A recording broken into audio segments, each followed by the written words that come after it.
He says, "You will recall that my earlier interest was prompted by a question from our air attaché in Washington seeking advice on whether the UK had any black programme.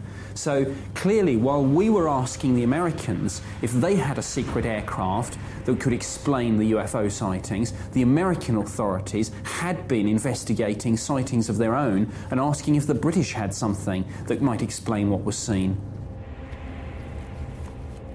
The complete file of Nick's investigation was obtained under the Freedom of Information Act, but the copy of the letter from the Americans is missing. While the Ministry of Defense doesn't deny the letter's existence, they have no explanation for why it has disappeared from Nick Pope's official case file. But in 1993, Nick's remit was clear. He wasn't hired to chase UFOs. He was hired as a layer of protection for Britain's defences. My job was not to prove the existence of UFOs at all. No, my job was to assess the UFO reports and satisfy myself, and therefore satisfy the department, there was no evidence of any threat, no evidence of anything of any defence significance. And in this case, although something had clearly penetrated British airspace and passed over two of Britain's key Air Force bases, it had never returned. So the craft, whatever it was not considered a risk to security. Frustratingly for Nick, the case had to be closed. Nick had to write his final report. Just like the Rendlesham case, it would be inconclusive. Type of craft, unknown. Origin of craft, unknown. Motive of occupants, unknown. Having eliminated all obvious avenues, Nick was facing an uncomfortable possibility. Could the events of that night have been a real close encounter? Ian Morrison, director of Jodrell Bank Observatory, ran the search for extraterrestrial intelligence, a project better known as SETI. UFOs are interesting things. I mean, they basically mean unidentified flying object, and there are lots and lots and lots of those. That's no problem. The real question is a UFO an alien spacecraft? Now, my own feeling is that so far we have not had any alien spacecraft visiting the Earth. That is not to say it cannot be done. It's very difficult, but it's not impossible. In fact, to be honest, I suspect we will come in contact with another being by that route, direct contact, rather than by picking up signals from across the galaxy. Nick Pope left his desk at the Secretariat of Air Staff 2A in 1994 to take up another post within the Ministry of Defence.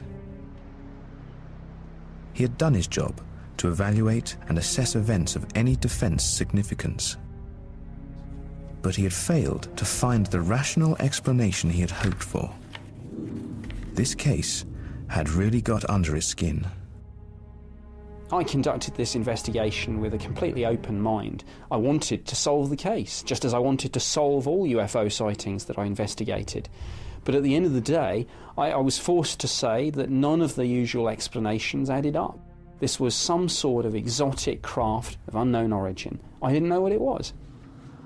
For 10 years, Nick Pope lived with the uneasy feeling that this case left with him. But officially, there was nothing he could do. Then the introduction of the Freedom of Information Act revealed, for the very first time, the full extent of Nick's investigation. And lurking within the records, the MOD's equivalent of the X-Files, was a summary of his investigation, written for and approved by Nick's MOD superiors.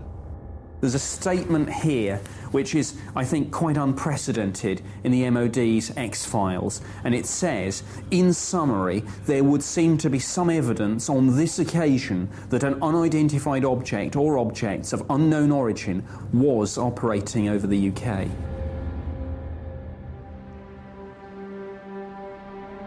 It is possibly the most telling official statement ever made about a UFO incident in Britain. A top-level acknowledgement that there was some evidence of an unidentified flying object.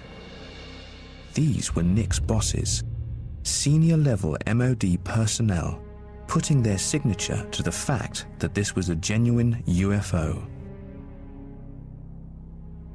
Nick's investigation had been methodical and meticulous, and now he knew that it had been taken very seriously at the highest levels of the government and military.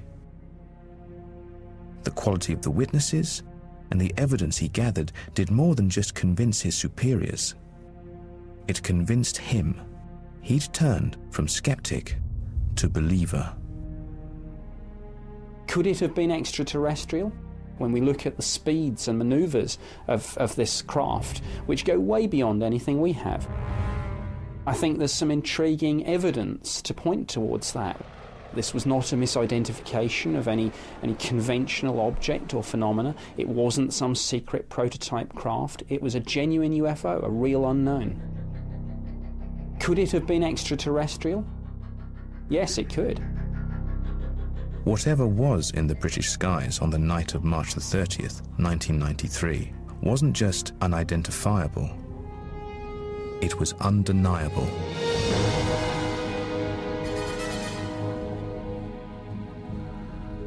Next tonight, our Perfect Day trilogy continues with The Wedding.